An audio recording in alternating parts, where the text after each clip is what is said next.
The only place that gives you 757 high school and college sports talk on a nightly basis. It's the 757 at 6 on ESPN Radio 94.1. Hope everyone is staying safe out there amid this pandemic and the tropical storm. It's Matt Hatfield here on the 757 at 6 on the 3rd day of August, the year 2020. And we're now joined by a special guest here on the program. He is the head football coach of the Oscar Smith Tigers in Chesapeake, guided them to their 5th state final appearance in 7 years, a 13-2 record last season. We know him, of course, he also coached at Catholic High in Virginia Beach, and before that at his alma mater, Ocean Lakes, where he led the Dolphins to a 2014 state championship victory over Centreville, 30-24. We say hello to Coach Chris Scott here on ESPN Radio 94.1. Coach, good to have you on the show. How's life treating you here in early August, where you should be knee-deep in getting ready for a season? Instead, you got to play the waiting game and see if you guys can get on the field in 2021. I like to say it's treating me well. You know, today is a bitter day.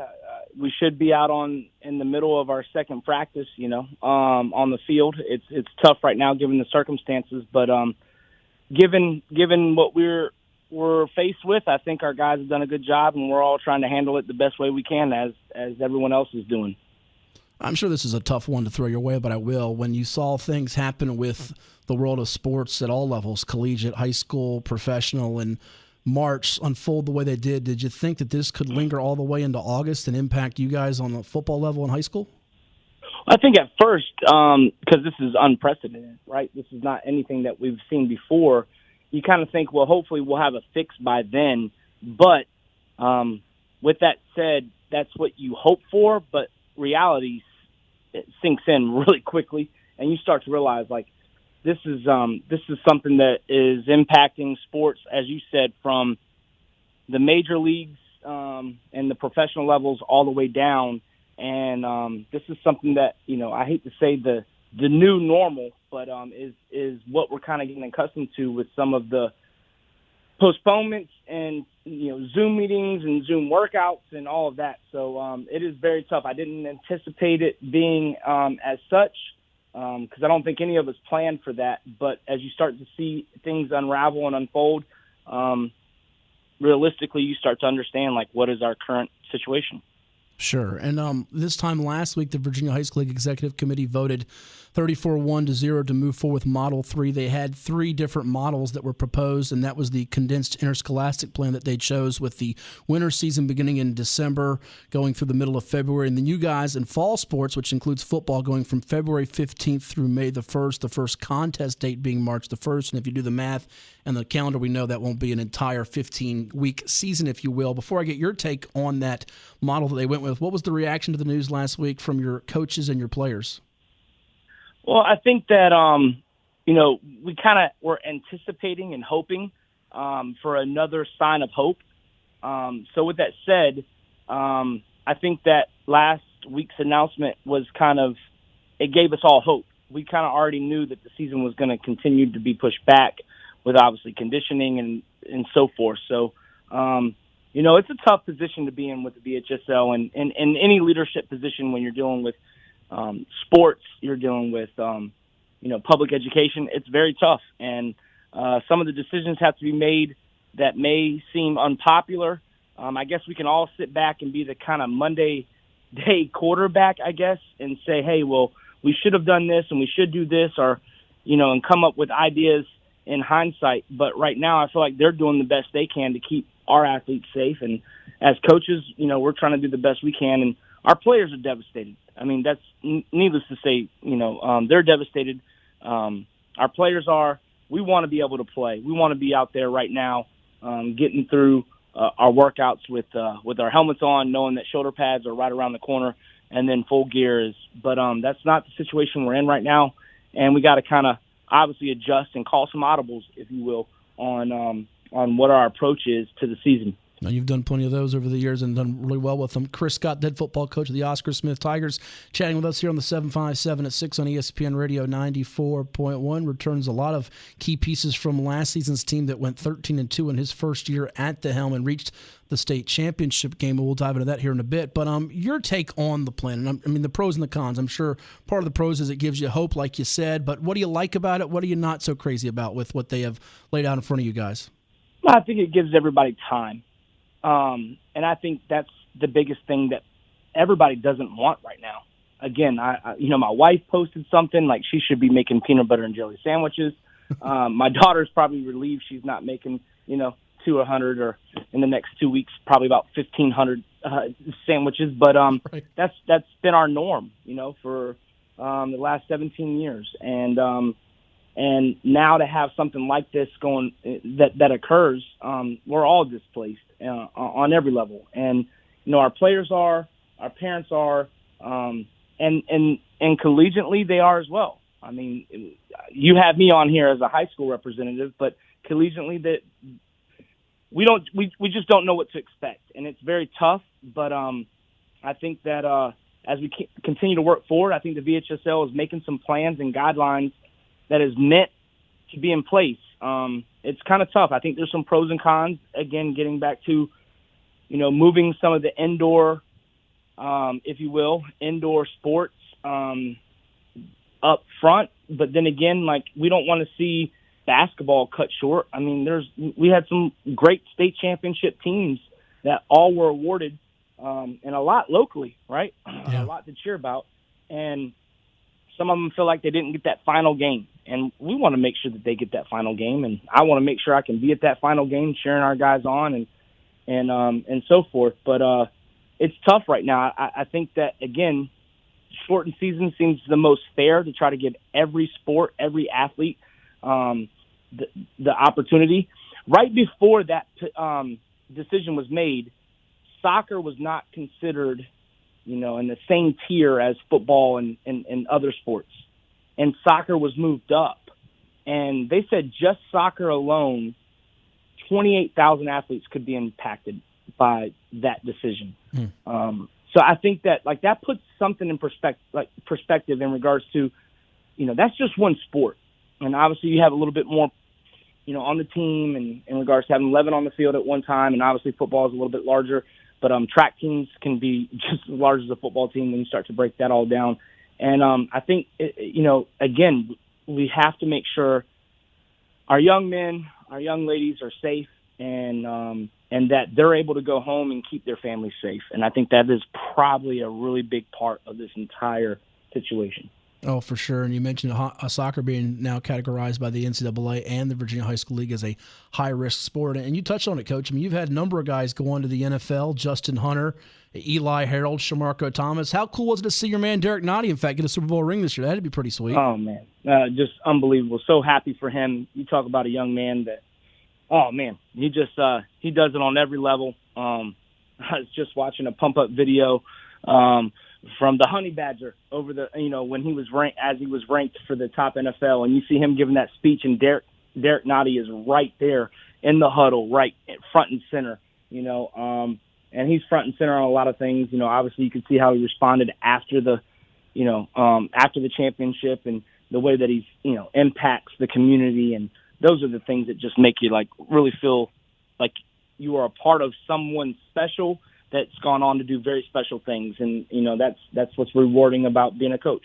Oh, yeah, without a question. You see what he's doing in the community with the Boys and Girls Club and for animals out there, social injustice. He's just getting it done on and off the field for sure, as many others you have coached that have gone under the collegiate and professional ranks. And they're all dealing with this, not just the high school kids. But I want to go back here for this past year for a moment and reaching the state championship in year one at Oscar Smith, 13 consecutive wins after the 13-6 loss to the then reigning four-time state champs of Highland Springs. You fall to South County 14-13 on a nail-biter in the state championship.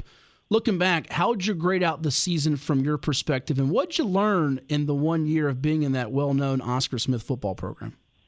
Wow, that's a loaded question. And you've got a chance to cover a lot of sports and a lot of teams around the area. So, first and foremost, I've learned quickly, which I loved, is that the fans and that community demands excellence. And they demand kind of you winning and getting to that game. And I think that's an environment you want to put yourself around. You love that in regards to the fans wanting that. The environment there at Oscar Smith on game day. I remember the first day being actually on campus and seeing what happens from 9, 10, 11, all the way up to game time. And everyone's getting ready for the game, and there's trucks coming in, and there's people getting ready, and the stadium's getting prepared. And, it's just so active, and it's a great environment to be a part of. And then you delve a little bit deeper and get into the young men, and we returned 4 starters on last year's football team that had varsity experience, 4 starters. And then you go out there and play against the Highland Springs team that is so well coached. Coach Johnson has done a great job in getting those young men prepared year in and year out and winning championships. And we open up against them, and we return 4 starters. And I got a chance to see how they would actually respond to competition in pads. And I was not happy with the way that we lost. That's something that obviously our fan base, myself, and all of the Oscar Smith Tigers didn't want to see. But with seeing how they competed and seeing what we had in a crop of guys that just kind of come through there and that love football, love to work, love to be a blue-collar type of guy and mindset, it just felt like, wow, how blessed am I to be a part of a team and a program that gets after it like this. And I knew that we had something special, and I knew that if we could right some wrongs and continue to mature and grow up, that we would have a chance to get to all the way to game 15, Yeah, everybody picks apart that final game of the season when you don't win the championship, but my goodness, you bring up a great point. Only 4 returning starters from the previous year. You guys were littered with sophomores and juniors and underclassmen on that roster, and that defense did play lights out from the Highland Springs game to the very last one against that undefeated South County team. And we'll get to one of those defensive guys that made a college commitment over the weekend in a moment. But let's talk about your quarterback, Ethan Vasco, because he put up some eye-popping numbers. And when you do that at Oscar Smith with all the great quarterbacks they've had over the years with the likes of Phillip Sims and J.J. Williamson and Sean Mitchell and many others, it grabs attention, and he did it as a sophomore. He did a great job of coming in and, grabbing control of the offense, understanding what we were trying to do, and then being a playmaker. I mean, you go back to we as coaches can get all caught up in, like, he picked up the scheme and he did this and he did that, and he did all those things. But if you go back to, like, the play mix against Colonial Forge and, we're at 4th and, 15, 16, and, we call play, and he gets pressured and he rolls out, and then another guy alters his route in a scramble drill. I like to say, yeah, we coach scramble drill. We coach how to get to the face of the quarterback. But, those guys had to make those plays, and they did in the moment, and boom, he makes a play, and it was just it's one of the best games, best plays I've been a part of. 2 guys, but if you go back to the offensive lineman, there's a guy that, lays himself out and cuts one guy off from sacking that guy.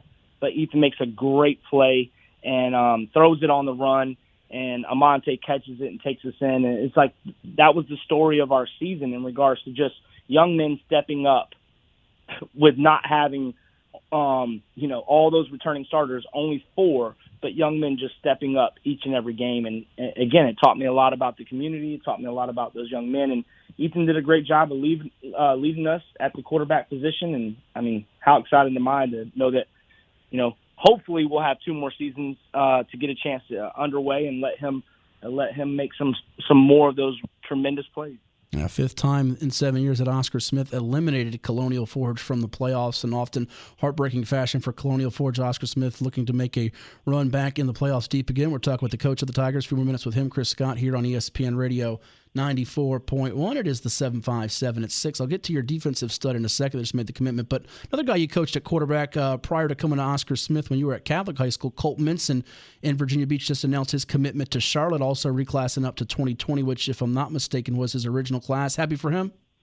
Oh, man, I'm unbelievably happy. I was riding home from work probably about less than a week ago, and he called me and said, Coach, I'm making my decision, and I just wanted to call and thank you. He actually texted me and said, do you have time for a phone call? Call me back. And I called him, and he said, I just wanted to let you know, you and Coach Thurgood, you guys, with my development, I would not be in the position I'm in today. And just such a leader, just so thankful, so humble as he's always been.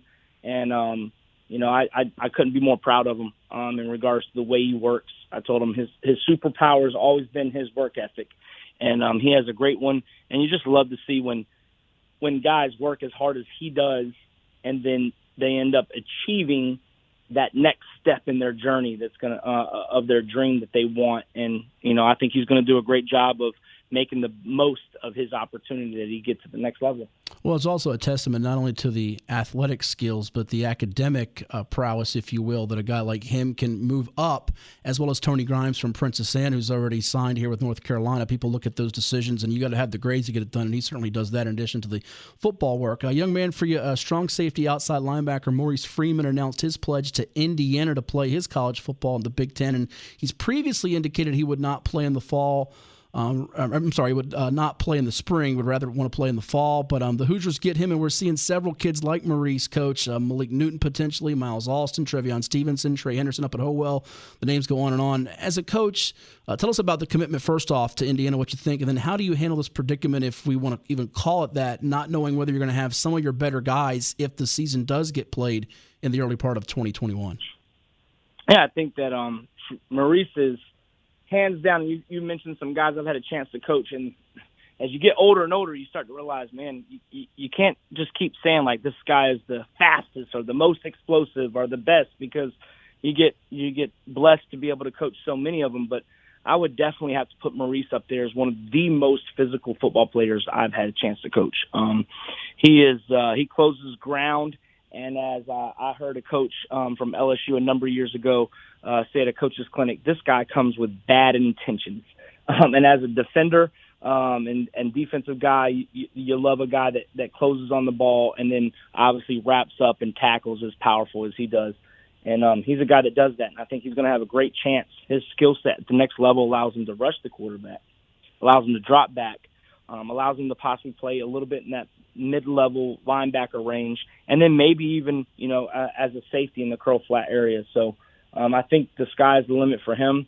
I'm excited for him and the decision that he's made, and couldn't, be more proud of him. Kind of tying into that with your question in regards to some of these guys that have kind of hinted at, moving on or potentially looking at, I understand why some of them are possibly looking to move on and forward with some of the things that are in front of them, some of the adversity, if you will, the pandemic, and not knowing, answering the kind of uncertainty of what's happening. I think that each individual that's different. I think that some people need to look at the player, his family need to look at what's the best situation overall. I think some need to look at, like, how does this help me physically, mentally? Am I mature enough to move on? Am I in the right position? Have I done the things academically, as you mentioned, that some guys have been able to do to put themselves in that position? But right now, some would say, well, the high school might not be able to go right now, so I need to move on to college. But right now, we're looking at some colleges not being able to go as well. And how does that hinder their growth and performance? I don't think anybody can really judge. There's just some pros and cons that are ahead of these young men that we won't know how it works out in their decision making until years later. Yeah, I think you're right. It remains to be seen how this all plays out. But I know your team will be ready to play whenever they get them going for football here in Hampton Roads. Chris Scott, our guest, the head football coach of the Oscar Smith Tigers. Thank you so much for the time tonight. Best wishes to you and your family. Safe travels, and I'm sure we'll keep in contact, all right? Yeah, we'll definitely keep in contact. Matt, thank you for having us on. I love the conversations on the radio, off the radio. A guy that's been a part of our sport community for a really, really long time and in multiple sports, and love what you guys do, love what you do, and you keep being the voice for our guys and for our sports, and we'll be back soon, right? Yes, sir. Thank you, Coach. Be well.